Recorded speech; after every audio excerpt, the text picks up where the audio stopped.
Episode 575, 5 ways to greet our students. The 10-Minute Teacher Podcast with Vicki Davis. Every weekday, you'll learn powerful, practical ways to be a more remarkable teacher today.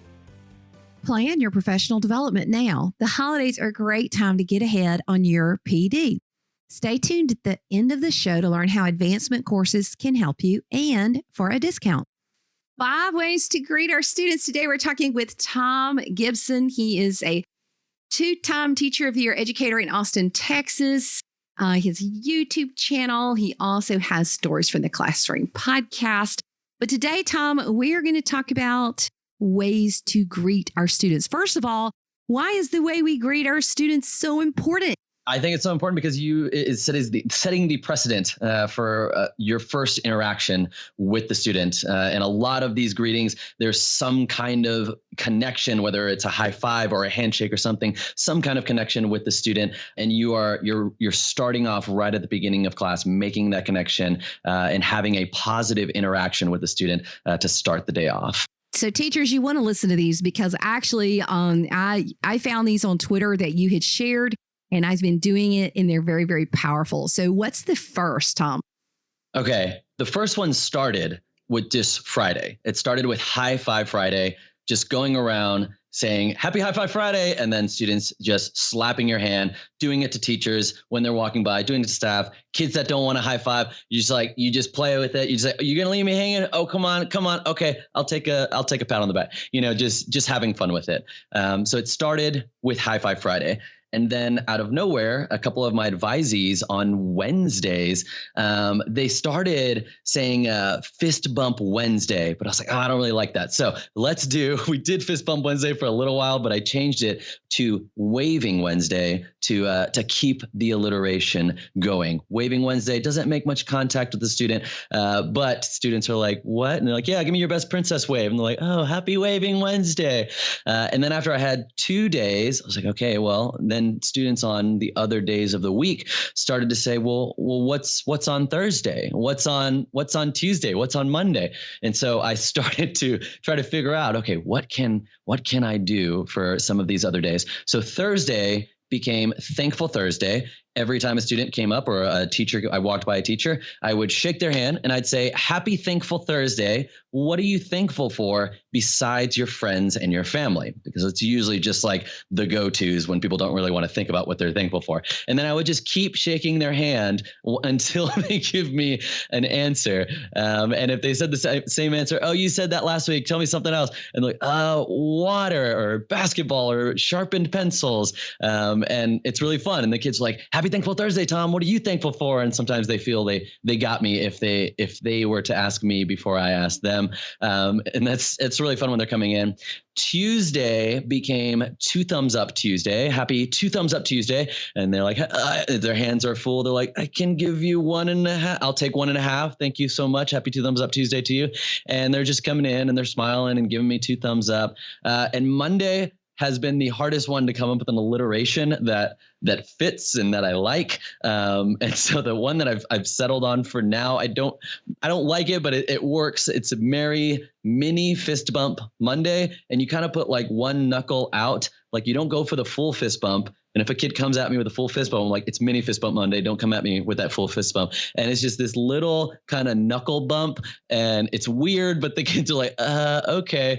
And after doing it so much, the students like come to expect it. And when I'm walking through campus, they're like, Merry Mini Fist Bump Monday, Thom, or Happy High Five Friday. And it creates a really positive culture and it's fun. And kids keep me accountable for it. And okay, so I'm going to admit, I couldn't remember what all you had done. So today I said, Happy Thumb Wrestle Thursday. Oh, that's perfect. And the kid was like, oh, and then it spread. The only problem is that, the child's thumb was like 2 inches longer than mine. Yeah. Because I have these little short hands and it's like, I almost hurt myself. And then I was doing Fist Bump Friday, but I may move it around. I mean, I think that it's just now, do other teachers do it? Like, is it kind of spread? Some teachers and some admin will do it. I think High Five Friday is the easiest one to remember.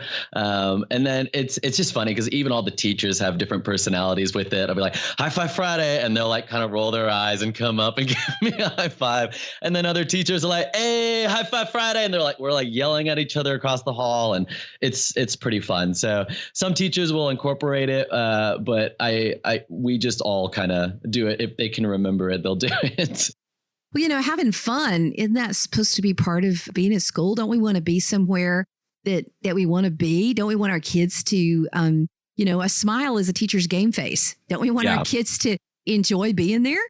Yeah. And honestly, like days that I end up kind of like not really going in with the best mood or the best attitude, or I'm just really kind of tired that day, it almost forces me to kind of the whole fake it till you make it. I need to kind of go, even if I'm going through the motions of being happy and exciting, a lot of times that will put me in a better place and put me in a better mood than if I was just like, I'm just not feeling today. So welcome, go ahead and take a seat. But the kids expect an enthusiastic high five at the door. And so I'm like, all right, well, let's do it. And it puts me in a better mood and kind of keeps me accountable to bring the energy really and bring the enthusiasm and the excitement and make that effort to make the connection with every kid.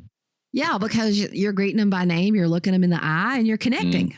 Yeah. So you've seen the teachers that have the special handshakes with every child. I mean, do you think this kind of that having a cool way to greet our kids is just kind of part of setting the stage? Yeah, I definitely think that. And I did that with my advisory last year because I saw one of those videos of the teacher that had a different handshake, and we had an advisory handshake that we would do when we saw each other. But then like having the advisory handshake on top of like Thankful Thursday night, the advisory handshake didn't take hold as much. So I think if you're just doing anything to make that effort, the kids see that and the kids appreciate that. And let's just have fun. I mean, what's wrong? Have you ever gotten criticized for this? No, I haven't. And I mean, even if there's some kids that are like, they're like 2 thumbs down, Tom. And I was like, no, my day's ruined. It's crushed. And they're like, they'll think they got one. But even with that, it's still funny and it's still a fun interaction.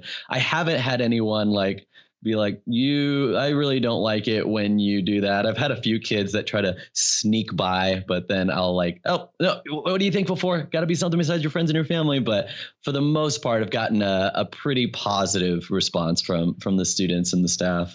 Okay. So your other colleagues are cool with it, even if they roll their eyes. Yeah. They roll their eyes and then they kind of laugh and they're like, all right, I get it. Okay, I'll do the high five. So as we finish up, give a pep talk to our teachers to intentionally think about how they greet kids. Yeah, I think just being at the door, that was one of the things that I'd learned in my teacher trainings, just like greeting all the students at the front of the door, making that connection. I know it's hard, especially if you don't teach in the same classroom. That can be really challenging because when you get to the class, there might be half the class that's already in there. I had that last year, but even if that was the case, I would go around and the kids that were in there, I'd just be like, High Five Friday, High Five Friday, High Five Friday, High Five Friday, and just making that connection. They want to know that you see them, especially the kids that are flying under the radar, the kids that are not raising their hand for every question, or the kids that are struggling in your class, and they are getting this positive interaction with you at least once that day, which is going to really, it's going to help in a lot of ways. Not only do the kids feel seen, it builds that relationship that you have with them, which is going to improve classroom management in a lot of ways. And you're going to get more buy-in from the kids because they like you. They like how you make them feel because they feel seen when they see you. And so I would say whatever you do, just make some kind of connection, even if it's just shaking hands and saying hi and saying, glad you're here today. That's huge. It is. So it's Thom Gibson from Texas. You'll want to check out his YouTube channel. He has a course called Create and Manage a Classroom Economy, and it just has lots of cool things that he does. Thanks, Thom, for inspiring us and for sharing this, because I do know that I've used some of these ideas and I think I've tweaked some of them a little bit, but that's okay. We just want to have this unique way to just connect with kids, and that's what it's about. Thanks, Thom. Yes. Thanks so much, Vicki. The holidays are just around the corner, and this is the perfect time to start planning your professional development. Get started by going to advancementcourses.com/coolcat to explore over 250 graduate level online PD courses in 19 different subject areas. Plus, you can save 20% off your order using the code COOL20. That's just $120 per graduate credit hour or $160 for 50 clock hours. You can take courses on helpful topics like classroom management, teacher wellness, education technology, special education classes, and more. Advancement Courses is flexible and lets you work at your own pace to create things to improve your classroom. So go to advancementcourses.com/cool. So here's your podcast PD challenge today. Find a new way to greet your students and try it out today. This will be airing on Friday. So I'll be doing my Happy Fist Bump Friday just because that's the one that I like to do. And they're kind of expect it now when they see me on Fridays. It just gives us a way to smile. And, these are some great ideas. And I think just having little ways to have fun does make a difference.